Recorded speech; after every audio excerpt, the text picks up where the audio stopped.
won't they? Well, we are devastated. We had so much enthusiasm and desire to be in that final. We know how much it meant to the club, to our fans, to ourselves to be in that final, have the chance to win a title and be in the Champions League next season. And it's a huge blow. The night started in a difficult way, losing Granit in the warm-up, having to change straight away and put in another player that hasn't featured for a long time. And I think in the first half, we weren't good enough with the ball. I think we had a lot of problems in our build-up to get anything clean into the final third, to dominate the game, to have composure and a little bit of confidence. We changed it at halftime. We were much better. But in the final moments, we hit the post twice and we missed a chance with an empty goal. I know this is an emotive time and probably a tough question to answer, but obviously looking at social media, Arsenal fans are very disappointed, and there's a lot of talk about your future. What would you say to them to convince them that this project is one to get behind?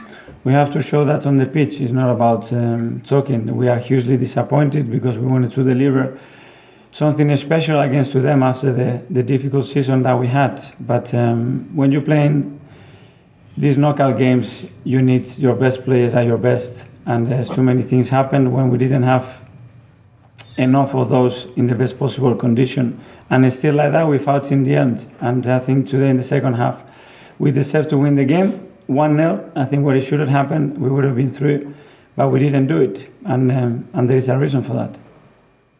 Thank you. Jim Conlon. Hi, Mikel. Just wondering, in terms of Alex Lacazette's injury, was there any possibility for him to come on at half-time and partner Aubameyang up front? No. He was only available to play 10 minutes, 15 minutes maximum. We already taking a risk because he hasn't trained fully with the team. But he wanted to take that risk, and we believe that it was worth taking it, and that's the maximum that he could play. Cheers, Mikel. Duncan Wright. Hi, Mikel. Difficult night, but you find yourself out of for the first time in 25 years, lower in the table than last season without a trophy. Do you say that's progress for the process that you've had? Obviously, looking at everything right now is going to be focused on that. I understand that, and I leave it to you guys. It seemed very insipid in your performance, one shot on target. And I hear you saying, and I understand about injuries, but Villarreal had injuries. They lost players. They lost their best player in the first half. Had suspension, so that affects everyone. It was still a below par. Absolutely, but we have to. When we had the chances, that we have to put the ball in the net. And again, I'm saying we haven't played our best over the 2 legs. Certainly in the first half an hour in Villarreal, and the first half today. And this is the other motive why we are not through. And finally, do you accept that your job may be under threat now? I think everybody's job always in scrutiny. Mark Van Bryans. Hi, Mikel. Just building on what you said there, do you still have the faith in your own ability to do this job moving forwards now? Yes. And just the last one from me, how much respect do you have for Unai in the sense that we saw all of their players in the bench run onto the pitch at the full-time whistle, but he came straight over and shook your hand out? Seemed like quite a respectful gesture. Well, I think he's always been like that, not now, but through his career, he's always been a manager that behaves like that. Just on Kieran as well, how hard was it for him today to come in and play like that for such a long period of time? We had no choice.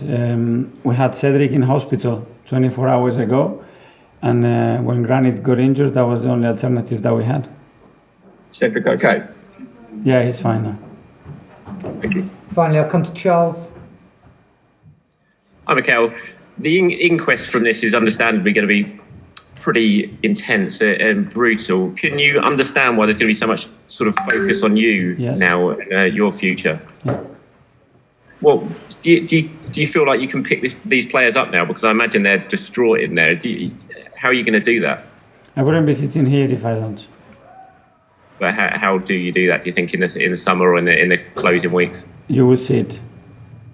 It's not about talking, it's about showing it on the pitch. Thanks, everyone. Thank you.